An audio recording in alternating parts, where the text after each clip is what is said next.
আমরা আমাদের এখানে লাউ গাছ ছিল, লাউ গাছগুলো গ্রাউন্ড হবে সব খাই ফেলছে, সেই জন্য এটা খালি পড়ে আছে। তো এটাকে আজকে আমরা একটু চাষ দিয়ে এটাতে আমরা লাল শাক এবং ধনিয়ার বীজ ফলাই দিব।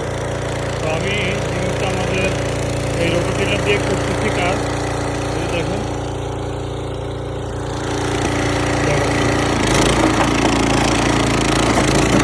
নিচে অনেক পাথর, মাটিতে প্রচুর পাথর। সরি আমার ক্যামেরা নাই, পাথরগুলো আমি এক সাল দিয়ে উঠে ফেলবো, পরবর্তীতে আবার আমি দেখাবো এটাতে ফিনিশিং দেওয়ার সময়।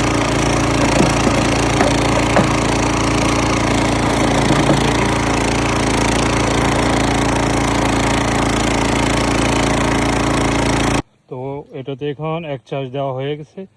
আমি এখন পাথরগুলো সব বাইসা নেব, বাছার পরে তারপরে আমি এখানে আরেকটা চার্জ দেব।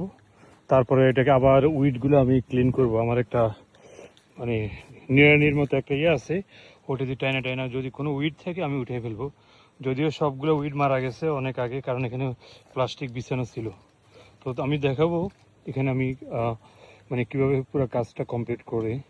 তো এই জিনিসটা আমার চার্জ দিতে বেশিক্ষণ লাগেনি, আমার এটা কত 10 মিনিট 15 মিনিটের ভিতরে আমি এটা ইয়ে করে ফেলছি।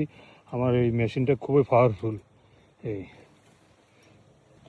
সো এই যে পাথর বাইসতেছি এখন, অনেক পাথর, এই যে পাথর বের হচ্ছে, এই যে পাশে রাখতেছি। সো আমাদের কাজ কমপ্লিট। এখানে আমি কিছু ধনিয়ার বীজ ফেলাইছি, কিছু লাল শাক, তারপরে কিছু চুকাই এবং কিছু সরিষা। তো যে সরিষাটা পালাইছি এটা হলো জাপানিজ টেন্ডার। এটাকে কাঁচা সালাদ হিসাবেও খাওয়া যায়, প্লাস বাজি করে খাওয়া যায়।